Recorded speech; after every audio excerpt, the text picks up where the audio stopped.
Telefongo Instagram, TikTok'o özümdün ийгиликтеримди чыгарып турам. Негизи сүрөт чыгарганга болбойт. Күнөө болбойт деген чынбы?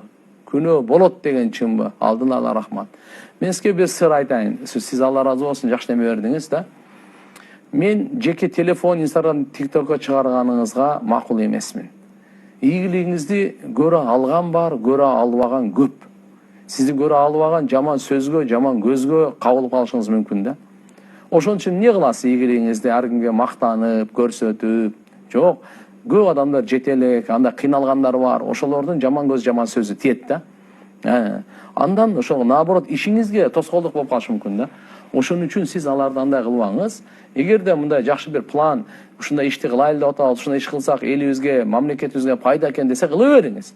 Бирок өзүңүздүн үй бүлөңүздүн ушундай ийгиликтериңизди мынанча байыды, мынанча тапты, мынандай мындай деп башкаларды кыйнап, шилекейин куюлтуп, алардын жаман көз, жаман сөзүн, душманды арттыргандын кереги жок да. Пайгамбар саллаллаху алейхи ва саллям мындай деген сөзү бар. Угуп алыңыздар. Улуу хадис, Тирмизи шарифте баарыбызга керек. Истаину аля инжахил хаваич бил китман. Fa inna kulla di ni'matin mahsudun деген хадис бар да.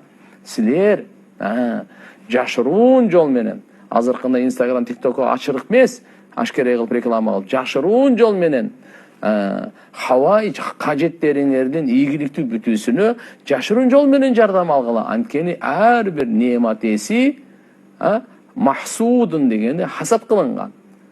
Ар бир кимге Алла Таала неемат берсе, сөзсүз ошол көрө албастык кылынат деген да.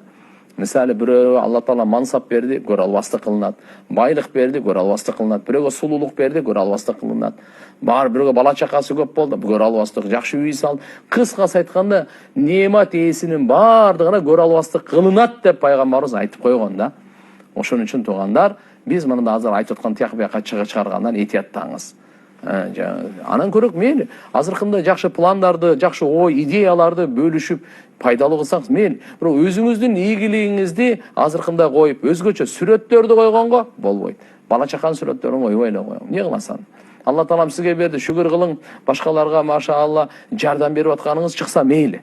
Кандай десем, мисалы, бейбечаралардын курсагын тойгозуп атасыз, кийим кечесин алып берип атасыз, же болбосо ошо ооруп калгандан дары-дармегин алып берип атасыз. Ушундай кылсаңыз болду. Анан сиз өзүңүздүн бизнесиңиз жүрүп атса, анан кийин аябай жакшы жашап, укмуш тамактарды жеп атсаңыз, анан менен ийгилигим деп эле сүрөттөрүңүздү TikTok'ка ар жерге көрсөтүп атсаңыз, бу жакта канча адамга өзүңүзгө душман арттырасыз.